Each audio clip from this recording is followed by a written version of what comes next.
سورة النازعات مكية. أعوذ بالله من الشيطان الرجيم. بسم الله الرحمن الرحيم. والنازعات غرقا والناشطات نشطا والسابحات سبحا فالسابقات سبقا فالمدبرات أمرا يوم ترجف الرادفة تتبعها الرادفة قلوب يومئذ واجفة أبصارها خاشعة يقولون أئنا لمردودون في الحافرة أئذا كنا عظاما نخرة قالوا تلك إذا كرة خاسرة فإنما هي زجرة واحدة فإذا هم بالساهرة هل أتاك حديث موسى إذ ناداه ربه بالوادي المقدس طوى اذهب إلى فرعون إنه طغى فقل هل لك إلى أن تزكى وأهديك إلى ربك فتخشى فأريه الآية الكبرى فكذب وعصى ثم أدبر يسعى فحشر فنادى فقال أنا ربكم الأعلى فأخذه الله نكال الآخرة والأولى إن في ذلك لعبرة لمن يخشى. سورۃ النازعات قرات امام ابو محمد بصری کے لیے پڑھ رہے ہیں. ان کے دو راوی ہیں پوری بصری اور سوسی. سوسی کے لیے مد منفصل میں قصر ہے, پوری کے لیے قصر و توسط دونوں جائز ہے. مد متصل میں دونوں راویوں کے لیے توسط ہے, مد لازم میں دونوں راویوں کے لیے پوری ہے. اسی طرح یہ جو ادغام ہے سابقات سبقا فالسابقات سبقا, یہ تا کا سین میں ادغام ہے. یہ ادغام سوسی کے لیے ہے. آپ کو میں نے بتایا تھا ادغام سے پہلے حرف مدہ آ جائے یا حرف لین آ جائے تو اس کے اندر جو ہے نا کہنا میں 3 قسم کے مد ہوتے ہیں. کتنے مد ہوتے ہیں؟ 3. طول, توسط اور قصر.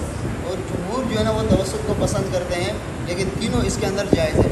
سمجھ میں آ رہی ہے؟ اس کے بعد راجفہ اور تتبع, اس کو اگر ملا کر پڑھیں گے تو اس میں ادغام ہے. یہ ادغام بھی سوسی کے لیے ہے. ایدا اور ائنا, ائنا اور ایدا.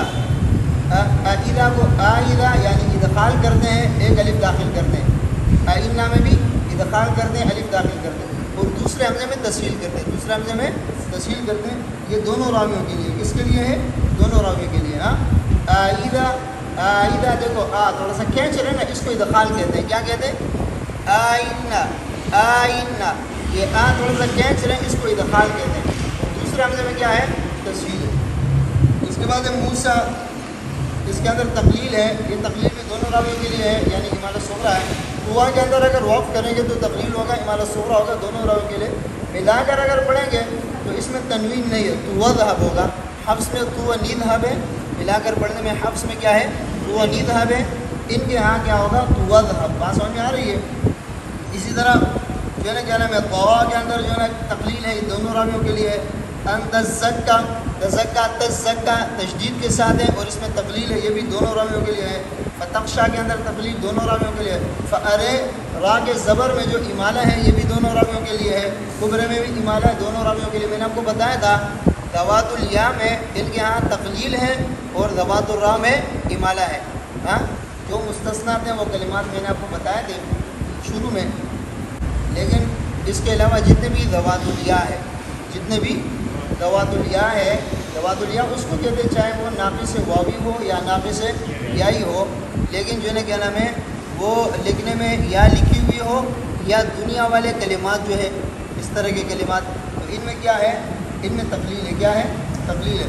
اور جہاں پر ذوات الراء ہے، ذوات الراء کبرا وغیرہ ہو گیا، یا جو راء جو ہے کیا نام ہے الف مدہ کے بعد راء مقصور آ جائیں تو اس کے اندر جو ہے کیا نام ہے امالہ ہے، اس کو بھی ذوات الراء کہتے ہیں. بات سمجھ میں آ رہی ہے؟ ہاں، تو انہوں نے فارے کے اندر یہاں بھی جو ہے نا ذوات الراء ہے، اس میں بھی جو ہے نا کیا نام ہے تقلیل امالہ ہے، اور کبرے کے اندر ذوات الراء اس میں بھی امالہ ہے. عصا کے اندر تقلیل ہے، یسع میں تقلیل ہے، فنادا میں تقلیل ہے، اعلیٰ میں تقلیل ہے، اولیٰ میں تقلیل ہے، یخشع میں تقلیل ہے. بات سمجھ میں آ رہی ہے؟ تقلیل یعنی امالہ صغریٰ. أأنتم أشد خلقا أم السماء بناها رفع سمكها فسواها وأغطش ليلها وأخرج ضحاها والأرض بعد ذلك دحاها أخرج منها ماءها ومرعاها والجبال أرساها متاعا لكم ولأنعامكم فإذا جاءت الطامة الكبرى يوم يتذكر الإنسان ما سعى وبرزت الجحيم لمن يرى فأما من طغى وآثر الحياة الدنيا فإن الجحيم هي المأوى وأما من خاف مقام ربه ونهى النفس عن الهوى فإن الجنة هي المأوى يسألونك عن الساعة أيان مرساها فيما أنت من ذكرها إلى ربك منتهاها إنما أنت منذر من يخشاها كأنهم يوم يرونها لم يلبثوا إلا عشية أو ضحاها. أنتم کے اندر ایک تو ادخال ہے، حمزہ کو کھینچ لیتے ہیں، دوسرے حمزہ کے اندر میں نے کیا نام ہے تسہیل ہے. دوسرے حمزے میں کیا ہے؟ تسہیل ہے، اور یہ دونوں راویوں کے لیے. کس کے لیے ہے؟ دونوں راوی. اس کو ادخال مع تسہیل کہتے ہیں.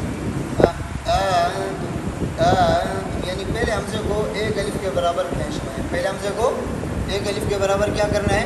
کھینچنا ہے. صحیح.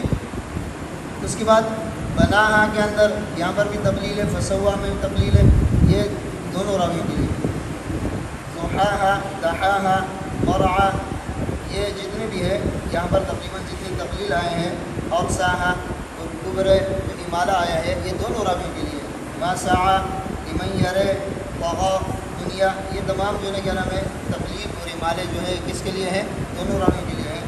مقوا کے اندر جو ہے کیا نام ہے آپ کو میں نے بتایا تھا کہ حمزہ ساکنہ سے پہلے اگر زبر ہے تو حمزہ کو الف سے تبدیل کرتے ہیں، اگر زیر ہے تو حمزہ کو یا سے تبدیل کرتے ہیں، پیش ہے تو حمزہ کو واو سے تبدیل کرتے ہیں. یہ سوسی کے لیے ہے. کس کے لیے ہے؟